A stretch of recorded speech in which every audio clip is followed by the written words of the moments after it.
seksio sesarea pada prolaps umbilicus.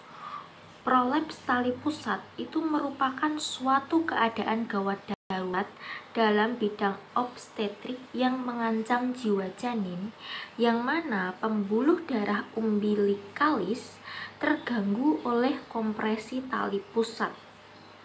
Prolaps tali pusat itu terjadi ada sekitar 0,46% kelahiran.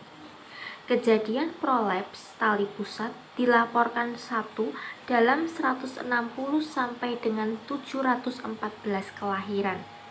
Penanganan yang lambat itu bisa menyebabkan kematian perinatal antara 36 sampai 162 per 1000 kelahiran yang diperburuk oleh kondisi prematur, asfiksia lahir, dan kelainan kongenital.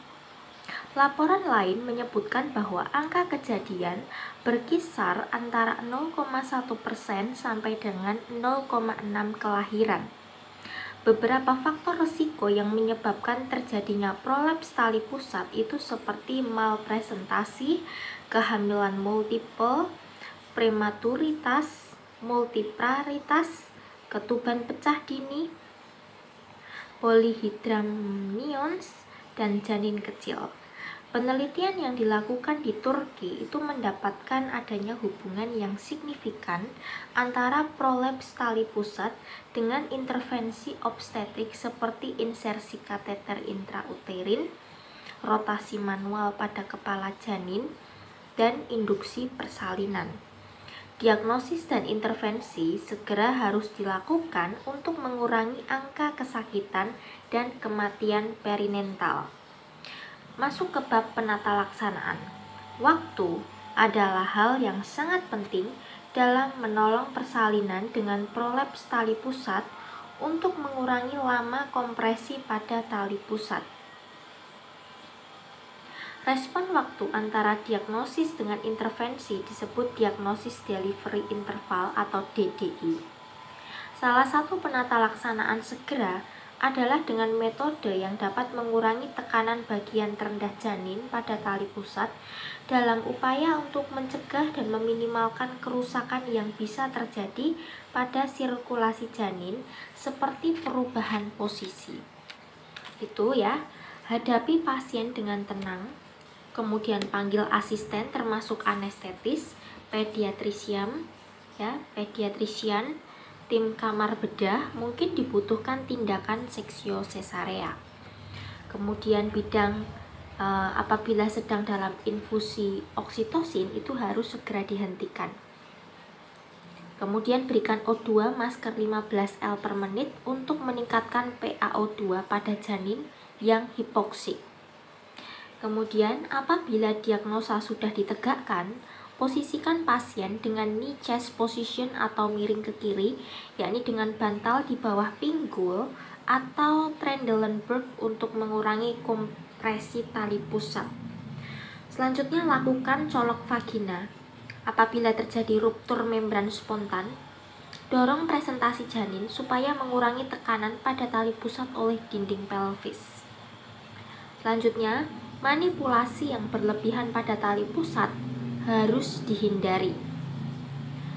Apabila tali pusat itu keluar dari vagina, masukkan secara hati-hati dengan gaas steril yang dihangatkan dengan larutan garam fisiologi.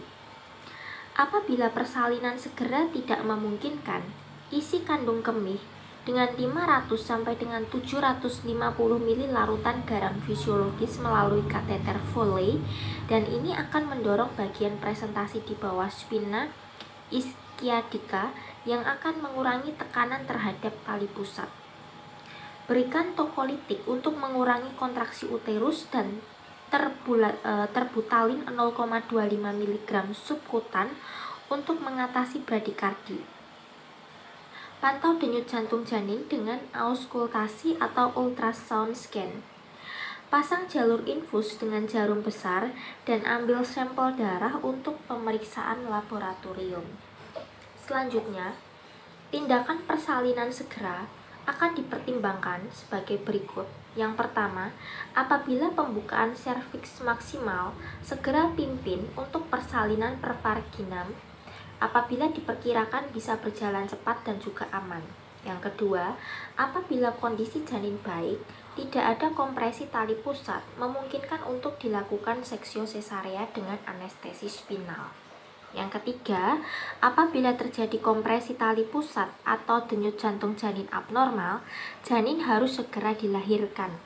Nah, dalam hal ini memungkinkan untuk dilakukan anestesi spinal, akan tetapi pilihan terbaik adalah anestesi umum.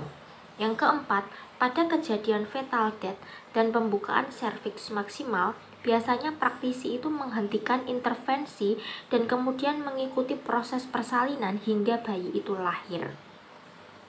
Selanjutnya, selama tindakan, neonatologis yang kompeten untuk resusitasi neonatus harus siap.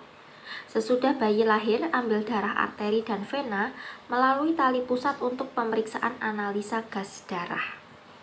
Nah, pertimbangan tindakan anestesi itu seperti yang pertama, anestesi regional itu ya, pengosongan lambung tidak adekuat, terpilih apabila tidak terjadi distres janin, prosedur mudah dan cepat. Anestesi epidural merupakan pilihan lain apabila belum ada distres janin dan kondisi janin juga baik. Kemudian untuk mengurangi penekanan vena cava inferior, posisi pasien agak miring ke kiri. Yang kedua, anestesi umum. Prosedur itu cepat, operasi bisa segera dilakukan sehingga distres janin segera teratasi. Kemudian anestesi regional itu kemungkinan gagal atau memakan waktu lama ya. Nah, yang selanjutnya akan tetapi perlu mendapat perhatian masalah pengosongan lambung, pemberian antasida, penekanan trakeas pada saat induksi, dan laringoskopi intubasi, serta posisi agak miring ke kiri.